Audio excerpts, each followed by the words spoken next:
go home and dry some grapes for this edition of Initial Thoughts. Initial Thoughts.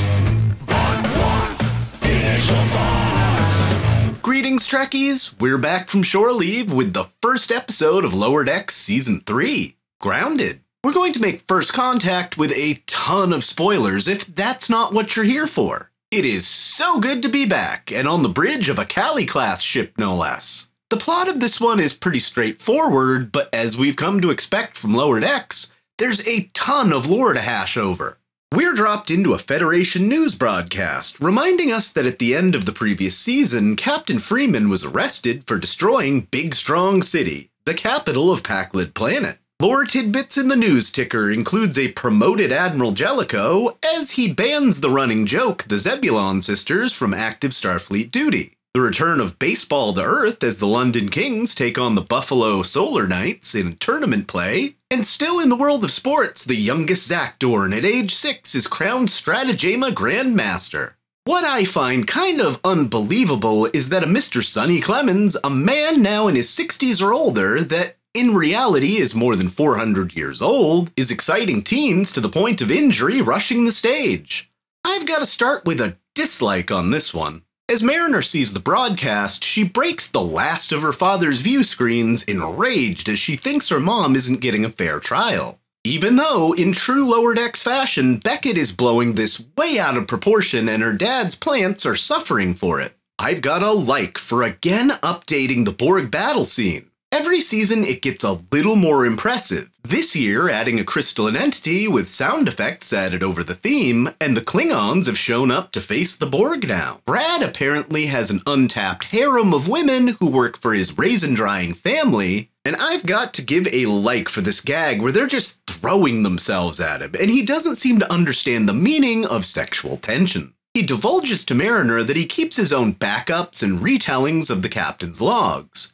And she thinks that's just what will get her mom off the hook. So they mosey on down to New Orleans and reunite with the other half of their team, having dinner at Cisco's Creole Kitchen, which is like-worthy on its own, but this like is specifically for what looks like tube grubs as the base of Tendi and Rutherford's dish. Ben's dad said once that he was thinking about adding them to the menu cooked. Nice nod to Ketracel White as a hot sauce. Rutherford leads them to a transporter facility that could normally beam them to the Cerritos, but the path of migrating space critters is currently blocking transport, and they need another way. So rather than stealing a shuttle or something, they go off to this theme park in Bozeman, Montana, where it's first contact day every day. The full list of attractions include the Vulcan ship, which has been turned into a slide and swing attraction for young kids. There's the Zephram Cochrane statue Reg Barkley described. I've got a like for the T-Trek t-shirt shop, which is the first of 3 times in this episode the word Trek is mentioned. There's a churro stand and some kind of fish stand that appears to be serving seahorse, and a big center coffee shop. There's a test your strength game with the Phoenix going up, a ring toss game where you're tossing planetary rings into a planet. There's a classic water race type game and a balloon vendor with balloons of a Delta Shield, Vulcan ship, the Phoenix, and Enterprise. These balloons deserve a like. All the park workers are dressed as post-World War II refugees. There's the dive bar with one-song jukebox, and unfortunately, I've got a dislike for not getting the rights to Ooby Dooby. I guess one licensed song later was already pushing the music budget. If this whole theme park that I desperately want to go to couldn't get any better, I've got a like for getting James Cromwell to do the voice again for Zephram Cochrane, telling visitors recorded facts around the park and even as a hologram coming up. This park's main attraction is a reenactment of Cochrane's historic flight in a replica of the Phoenix, complete with outer space and warp. This was Mariner's plan all along, as Rutherford overrides the auto-navigation part and they get to the Cerritos, albeit with another random person they couldn't convince to not get on the ride. Gavin here goes from scared out of his mind to captain of his own little ship as he goes warp 1 into the great unknown. The gang retrieve Boimler's fart joke-ridden logs, and Mariner decides it's time for her to go off on a side quest to gain more evidence that proves her mom's innocence. So she steals the Cerritos out of dock while sending her best friends away on a locked shuttle course. This whole section gets a dislike from me. It feels like pure filler, even though it's supposed to be a super tense moment. And even though the shuttle's course is locked, Boimler changes the shuttle's idea of home, which seems to be a little made up and weird.